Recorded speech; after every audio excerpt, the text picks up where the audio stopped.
questions, that'd be fine.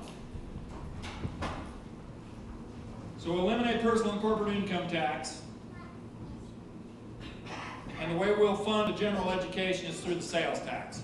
We're probably going to have to raise the sales tax a couple pennies to offset this. The personal and corporate income tax actually is $1.35 billion. If we raise the sales tax 2 cents, it would bring it down to $1 billion. That's a lot.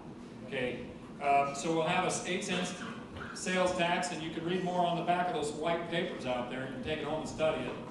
We'll take half of that money, we'll send it back to the districts on a per student basis, and that will go towards funding the general education. Then all of the extracurricular stuff, which I support 100%. Sports, my son was an all-star athlete in Idaho. My daughters all play the violin. All that stuff's great. It can be funded at the local level because they're going to have parents are going to have $1 billion in their pockets. They can have all that stuff that they can fund, and if the parents can't afford it personally, I'm sure that they can have community fundraisers and whatnot like that. Caldwell had a fundraiser for 450 people. It was a steak and crab fry. They expected to raise $8,000. I think that's the way we used to do it, isn't it? Yeah. Why can't we do it again? That's what we're going to do with education. And there's not very many people who are going to be able to convince the public education people this is the right way to go. But I got a lady that's going to be the first lady of Idaho. She is one of the best teachers in eastern Idaho. She's won all kinds of awards. And she is solid as a rock. In fact, they just created a new school for advanced students, just math and science. Guess who they picked first? The first teacher picked was my wife. And I told her, I said, I need you as the first lady because I'm going to need your help to convince the teachers of Idaho that we've got to reform the system.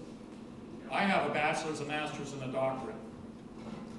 They're not going to challenge me on the system. I know how it works. I sat through hundreds of hours of bad classes. Okay? At the university level, we got to change that all too. I mean, we got professors making way too much money for the work that they do. We got university presidents making over $300,000. I don't think there should be a state employee in Idaho that makes over $100,000. That's plenty of money. The only exception would be these football coaches that actually bring money. They actually pay for themselves if they win. If they pay for themselves. Well, I think they probably do. When they win those bowl games, they get a lot of money. So we might give them a little bit of a break, okay?